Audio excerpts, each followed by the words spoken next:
We've just come off the back of the launch of the Chaguo Mkononi campaign. What many are saying is a milestone moment, especially for the conversations around reproductive health and rights. I'm seated with two, I would say, champions who are largely involved in this. So I'll just ask them to introduce themselves as we get into our conversation. So please, we'll start here. Good morning. My name is Evelyne Opondo. I work for the International Center for Research on Women as the Africa Director. Thank you. Great. Good morning. My name is Nelly, Munyasia, the Executive Director, Reproductive Health Network Kenya. We led the campaign today, the launch of the campaign today. Yeah. I can imagine it must have been, quite a journey to get here. I know we've talked about it a bit offline, but also for somebody like me who has kind of seen the space for some time, I think this is quite a milestone moment. What does it mean for you for us to be at this point where there's such a campaign that gives autonomy to women? What does this milestone moment mean for the movement? Thank you so much. Like you've correctly put it, for the longest time, I think we have focused on access to services in terms of service delivery, and there was the huge gap in terms of information. And this is because I would say there was no priority given to ensuring that this information gets to the last mile.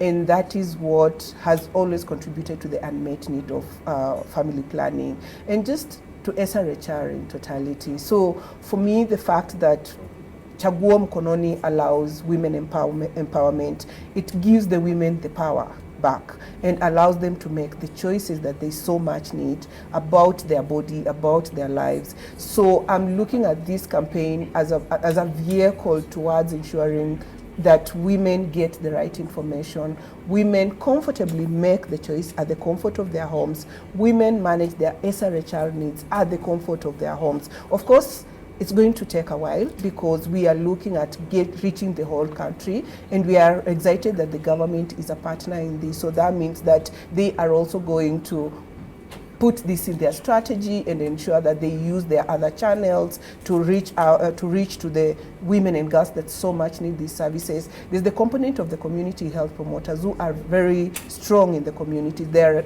selected by the community, accepted by the community, and the fact that their biggest role is provision of information. So we believe that they will also support us in ensuring that this information gets to the community and allowing choice from a variety, allowing autonomy. I think for me that is the biggest milestone that we have achieved through launching of this campaign. Those are some really powerful statements. You've touched on choice, you've touched on scale, so thank you so much for that.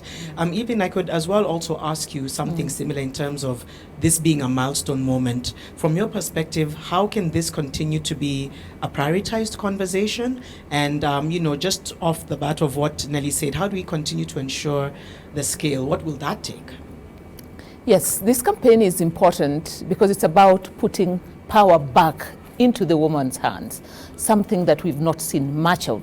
And putting power in her hands also means that the environment is enabling. You cannot have that power and use it effectively if you don't have access to the facilities, access to the commodities that you require. And the Director General talked about the disparities within the regions.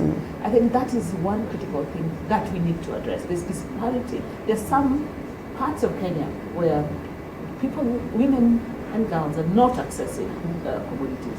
But there are also access issues that vary, for example, around age. So you have young people not accessing when they want. And those are the barriers that we want to cure. With this campaign, we are shining spotlight on the remaining issues of contraception, of family planning. And we know that while there's been a lot of effort that's been put by the Ministry of Health, by partners, there is still a lot of ground to be covered, including sensitization, not only of the women, but also the broader community. We saw this morning the skit that was performed and the role that men play in terms of either enabling access or making access impossible. And so it's about how do you bring all these players together so that women and families, not just women, women and families can plan their families, but also sometimes it's not about planning the family. Sometimes it's about a young person just not wanting to have unintended pregnancy at that particular time so that the rest of their lives can move on until they're ready. Yes. I feel like you've both summed up everything in terms of just access, in terms of information, in terms of allyship, like you've rightfully said. And so I think it's just to thank you for your continued push. Sometimes I know advocacy seems like such an uphill task. You wonder when will it translate into something. But I think today is proof that it can. And so hopefully we'll keep using our voices. So Evelyne, Nelly, on behalf of all of us, thank you so much for what you're doing. And let's continue talking about Chaguo Mkononi. Thank you. Thank you. Thank you so much.